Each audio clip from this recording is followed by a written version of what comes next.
네, 선생님 안녕하세요. 네, 안녕하세요. 반갑습니다. 태국대령입니다. 네, 선생님 많은 사람들이 나와 맞는 인연을 찾으려고 노력을 많이 하는 것 같습니다. 예. 그래서 내 인연을 찾기는 했는데 그 인연이 알고 보니까 뭐 유부남이라던가 아, 유부녀다. 아, 그럴 경우에는 그 사람을 좀 뭐 뺏어온다고 해야 될까요? 예. 그 사람을 만나게 되면은 제가 좀 행복해질까요? 아니면은 그로 인해 힘들어질까요? 그거는, 일단은, 정답은 없죠. 정답은 없는데, 예, 일단은 그것도 사주팔자, 팔자소관이거든요. 팔자소관. 예를 들어서 내 팔자가 첫 팔자고 기생 팔자고 일부 종사 못할 팔자고 결혼해서 결혼을 하게 되면 이혼하든지 재혼하든지 그럴 팔자야. 미리부터 엄마가 너 이제 시집 가면 안 된다, 결혼 늦게 해라 어째라 해갖고서 결혼 안 하고 이렇게 이제 버티고 있다가 어느 날 보니까 만났어. 좋은 사람을 만났어. 근데 정이 들었어. 보니까 나중에 알고 보니까 결혼을 했네. 결혼을 했는데도 이 사람이 너무 마음에 드는 거야. 자기도 모르게.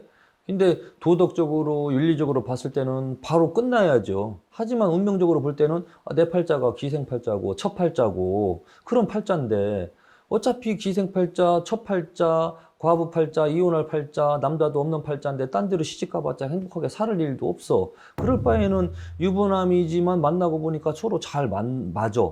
소통이 되고. 그런데 그거를 내가 계획적으로, 의도적으로 그 남자를 뺏어오려고 가정이 있는 남자를 뺏어오려고 의도적으로 음흉하게 그렇게 마음을 먹는 거는 또 죄가 될 수 있겠죠? 그거는 안 된다고 보거든요. 이건 도덕적으로 윤리적으로 말하면 이 질문이 이거 말도 안 되는 거예요. 그냥 이 방송 찍을 필요도 없어요. 말도 안 되죠. 그런 일이 있으면 안 되죠. 무조건 헤어져야죠. 딱 끝. 방송 이렇게 끝나야 돼요. 도덕적으로 윤리적으로 얘기하면 저는 그게 아니라 이제 운명론가니까 팔자로 운명으로 이야기해야 되니까 이렇게 이제 설명드리는 건데 내 팔자가 첫 팔자고 과거 팔자면은 그 유부남을 만나도 돼요. 다만 계획적으로 우명하게 그 남자를 가정을 깨트리고 뺏어오는 그런 행동만 안 하면 되는 거예요. 나는 솔로야. 나는 총각으로 있었어. 근데 어느 날 이렇게 가만히 뭐 우연자인이 알게 돼서 만나고 보니까 그냥 예뻐서 정이 들어서 만나다 보니까 나보다 그냥 한 4살 어려가지고 만났더니 유부녀네. 근데 이 여자는 왜 나를 만난 거야? 결혼했는데 유부녀가. 그때 그 가정이 뭐가 문제가 있잖아요. 가정에 문제가 없었으면 나를 만날 이유가 없지, 총각을. 그 가정에 충실해야지. 근데 그 여자도 나를 만나게끔 해서 인연이 맺어졌다는 거는 그 여자의 팔자를 봤을 때 거기도 뭐가 이제 끼가 있다든지 도화살이 있다든지 아니면은 일부 종사 못하고 바람을 피해야 된다든지 뭐 여러 남자를 만나야 된다든지 뭐 그런 운명이 정해져 있을 수도 있고 내 팔자가 본처를 얻는 것보다는 첩을 거느리라는 팔자. 한번 결혼한 여자를 만나서 살아야 잘 사는 팔자라든지 하면은 그렇게 만났을 때 오히려 좋은 일이 생기고 잘 살 수도 있는 경우가 있습니다.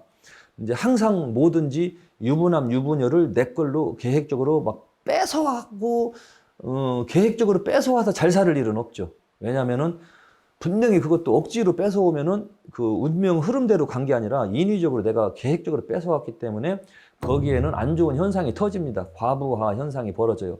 막 지지고 볶고 싸운다든지, 뭐 상간녀 소송 걸린다든지, 뭐 위자료 물어준다든지, 법적 소송이 걸린다든지, 걸려가지고 망신 당한다든지, 아무튼 머리끄댕이 잡혀갖고 뒤지고 얻어 터지든지, 뭐 별들이 이런 데 저런 데 막 생길 수가 있어요.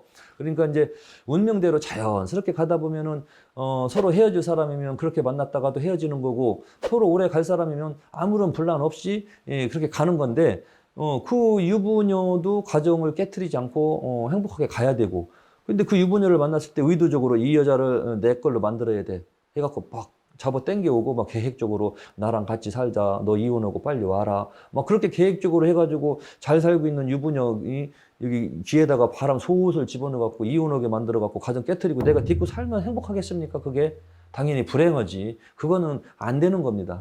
그거는. 근데 예를 들어서 유부녀인데 여기도 가정 그 이혼하기 일부 직전이야.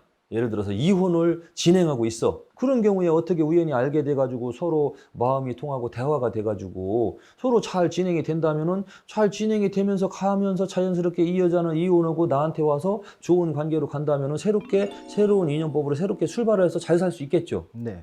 그러니까 그 이 여자는 처음 결혼해서 첫 남편한테는 실패하고 우울증이 걸렸는데 이혼하면서 새로 만난 남자한테는 자상하게 뭐 잘 이렇게 마음 편안하게 만나가지고 행복해질 수도 있는 거예요. 그러니까 새로 만나서 유부녀를 데리고 와서 나랑 인연이 된다면 행복해질 수도 있지만 억지로 의도적으로 가정을 깨트리고 내 걸로 만들었을 경우에는 분명히 안 좋은 사건이나 현상이 터지고 더 머리 복잡한 아주 그냥 이거 막 그냥 얽히고 설키는 풀 수 없는 실타래처럼 만들어질 수 있기 때문에 그거는 오히려 불행해지는 거고요. 이제 그냥 저절로 인연법대로 팔자대로 운명적으로 인연법으로 만났다면은 서로 잘 좋은 관계로 이루어질 수도 있다. 근데 그거는 사주팔자를 보면 알 수 있습니다. 어느 정도. 어느 정도 사주팔자 보면 왜 그런 사람을 만나고 그 사람이랑 인연법이 이루어졌는지 알 수가 있고, 그럼 이 사람이랑 앞으로 잘 맞을 거냐, 얼마 못 가서 헤어질 거냐, 니네들 충동적으로 만난 거냐, 어느 정도 예측이 됩니다. 그거 미리 어느 정도 예측하고 만남을 이루어 간다면은 좋은 관계로 갈 수도 있고 그렇게 되는 거죠. 이 영상을 보시는 많은 분들이 바람이라는 거는 뭐 좋은 건 아니지만 예. 억지로 뺏진 말고 예. 이렇게 자연히 흘러가서 이렇게 만날 수 있으면은 서로 될 수도 행복하게 있을 수도 있는 좋을 거예요. 것 같습니다. 예.